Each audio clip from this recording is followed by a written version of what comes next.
RJD party और Congress party को अमोर विधानसभा के अंदर लगा बहुत बड़ा झटका। हजारों की तादाद में हुए लोग एमआईएम पार्टी में शामिल। अख्तरुल इमान साहब ने सभी लोगों को पहनाया माला। उसके बाद क्या कुछ बोले अख्तरुल इमान साहब, इस बयान को सुने। मेरी मजदूर कोई हो और उनकी कमर टेढ़ी हो चुकी हो, वो 10 किलो का वजन न उठा सके, उस पर अगर 50 किलो का वजन रख दो, ये जुल्म है या जुल्म है? जुल्म करना अच्छा है क्या? नहीं अच्छा है ना। एक बात बताओ, तुम्हारे घाट में कश्ती चलती थी, उसका जो मल्लाह था बड़ा जमामर्द था, तूफानों से कश्ती निकाल लेता था, लेकिन इत्तेफाक से उनके बाजू टूट गए। आप कश्ती उनके हवाले करोगे तो क्या मंदिर पर पार कर सकते हो? तो आप ये बात बताओ, अगर कमजोर मल्लाह से कश्ती पार नहीं कर सकते, कमर झुकी हुए बूढ़े के माथे पर 50 किलो का वजन नहीं रख सकते, तो क्या 5 लाख लोगों की आबादी के मसाइल को जनाबे अब्दुल जलील मस्तान साहब उठा सकते हैं? हैं उठाने के लायक है? उस बेचारे की उम्र इस वक्त आराम करने की है। ये तस्वीर देखिए, कांग्रेस पार्टी के प्रत्याशी है, की माफी मांगने की है। उसने पूरी जिंदगी खत्म कर दी अपनी कौम की खातिर। ये वक्त उसको आराम करने का है। बिल्कुल। लेकिन उसके कुछ आवारा और दलाल जो चाहते ये हैं कि जब से वो थे तो यहाँ पर बट्टी हम लोग 50,000 वसूल करते थे रोटाहार, और जब से वो चले गए हैं हमारा चचा, तो हम लोग को 10,000 में हमको कुछ भी नहीं मिलता है। वो बेचारा सब खुला हो गया है।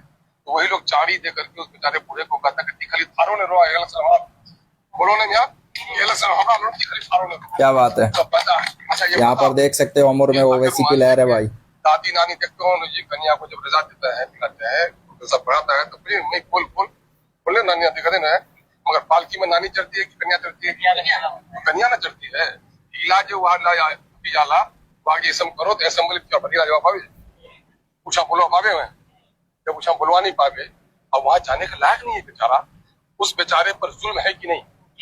वो बेचारा इस वक्त होश हवास में ठीक से नहीं है ना? वो समझ नहीं पाता मुझको क्या करना चाहिए, दबाव में आ गया है। लेकिन वोट देने वाले को तो होश है ना कि मैं किसको वोट दे रहा हूँ। बिल्कुल। घर में अगर आग लगी है और कोई नीचे खड़ा है, कोई छप्पर पे खड़ा है, पानी किसको दोगे?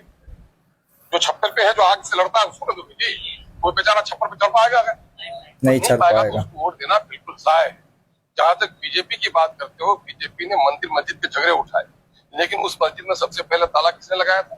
कांग्रेस, है ना? ये कहानी लंबी है। गुजरात में दंगा अभी हुआ ना, मुरादाबाद में कब हुआ था? ये खानदानी कांग्रेसी नहीं है, ये मतलबी कांग्रेसी है। अच्छा, मतलबी कांग्रेसी, मतलब की बारावरी हुई है, इसी वजह से मतलबी कांग्रेसी है, खानदानी कांग्रेसी नहीं है। उनके खानदान को देख लो, उनका कागज नेहरू गांधी कहीं नहीं लिखा हुआ है। जब नेहरू गांधी कहीं नहीं लिखा खाता खतियान में, उसका खानदान कैसे हुआ? ये मतलबी लोग हैं जो उनके साथ जुड़े हुए। एक बात और बताओ कि एक ईश्वर और सारे इंसान एक बाप के संतान है कि नहीं? सब मानते हो? बिल्कुल। हिंदू मुस्लिम सिख ईसाई आपस में रहो मिलकर भाई भाई, यही नारा हमारे बुजुर्गों ने सिखाया कि नहीं? बीजेपी क्या कहती है? टोपी से चिढ़ है बीजेपी को, तुम्हारे मस्जिदों के अजान से चिढ़ है। असल ये अच्छे हिंदू भी नहीं, हमारा सनातन धर्म के बहुत सारे हिंदू हैं, मुसलमानों के अजान से उसको परेशानी नहीं। ये लोग फसादी लोग हैं, जो लोग हिंदू और मुसलमानों को मजहब में टकरा करके अपनी रोटी सेक रहे हैं। कर रहे हैं कि नहीं कर रहे हैं मोदी ये काम?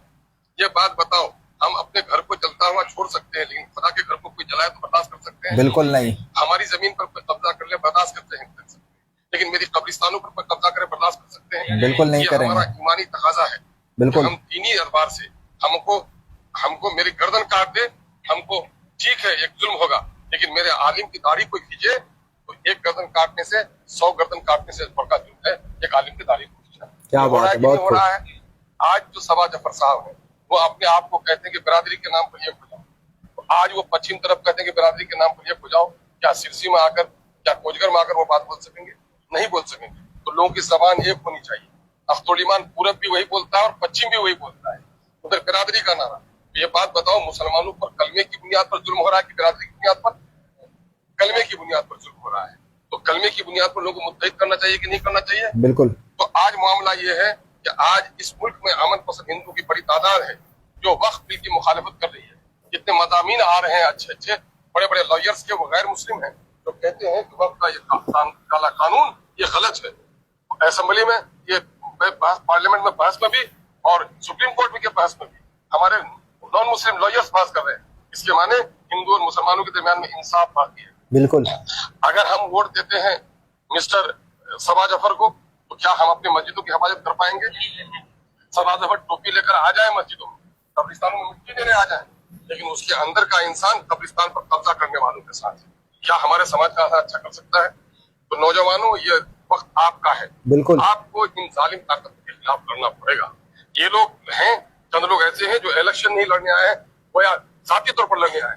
अक्सर लोग बुजुर्ग कहते हैं कि इंसान जब बहस करता है तो दलीलों से बहस करता है। बिल्कुल। जानवर सिंह लड़ाता है, कुत्ता एक दूसरे को नोच डालता है, लेकिन इंसान हैवान नातिक है, वो लफ्जों से, अपनी बातों से, अपनी दलीलों से अपनी बात को रखवाता है।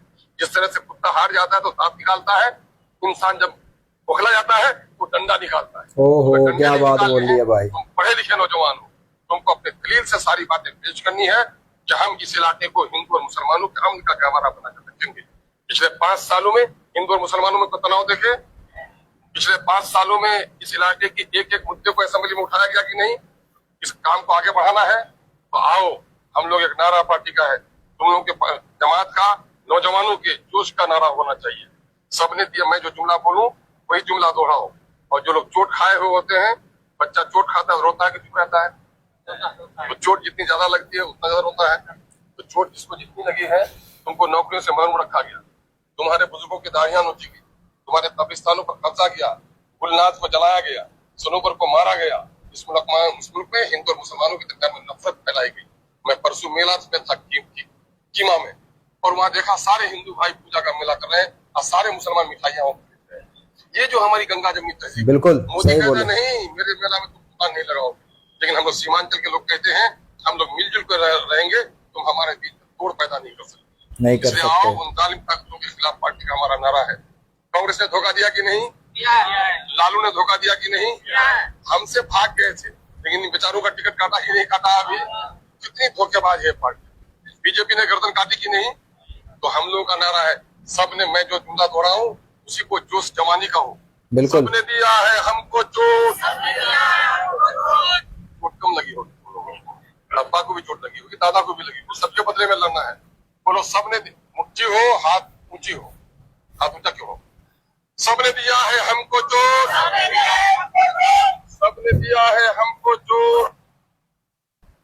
तो दोस्तों, आप लोगों ने अख्तरुल इमान साहब का ये बयान सुने। कई लोगों ने एमआईएम पार्टी का दामन थामा और जिस तरह से अमोर विधानसभा के अंदर एक माहौल देखने को मिल रहा है कि अख्तरुल इमान साहब के साथ लोग आ रहे हैं और पहले से ज्यादा यहां पर एमआईएम पार्टी को वोट मिलने वाला है। और अमोर विधानसभा से जो एमआईएम पार्टी चुनाव लड़ रहे हैं, यहां पर कई काम कराए हैं और कई मुद्दे को असेंबली के अंदर अख्तरुल इमान साहब उठाए हैं। इसीलिए आज अख्तरुल इमान साहब अमोर विधानसभा ही नहीं पूरे बिहार के अंदर जाने जाते हैं और ये अच्छे कामों के लिए जाने जाते हैं। ये जिस तरह से अपनी बात को रखते हैं, असेंबली के अंदर सभी लोग सुनते हैं। और अख्तरुल इमान साहब अमोर के लिए कई ऐसे मुद्दे हैं जो कभी कोई उठाते नहीं थे, उन मुद्दों को अख्तरुल इमान साहब अमोर विधानसभा के लिए उठाए हैं विधानसभा के अंदर। तो इस बार फिर से अख्तरुल इमान साहब अमोर विधानसभा से चुनाव जीतेंगे और लहर काफी तेजी के साथ चल रहे हैं। 2020 से ज्यादा 2025 के अंदर ओवैसी का लहर पूरे सीमांचल के अंदर देखने को मिल रहा है। अख्तरुल इमान साहब के इस बयान के बाद आपका क्या कहना है, कमेंट सेक्शन में जरूर बताइए और इस वीडियो को दबाकर शेयर कर दीजिए। फिर मिलते हैं एक नई खबर के साथ।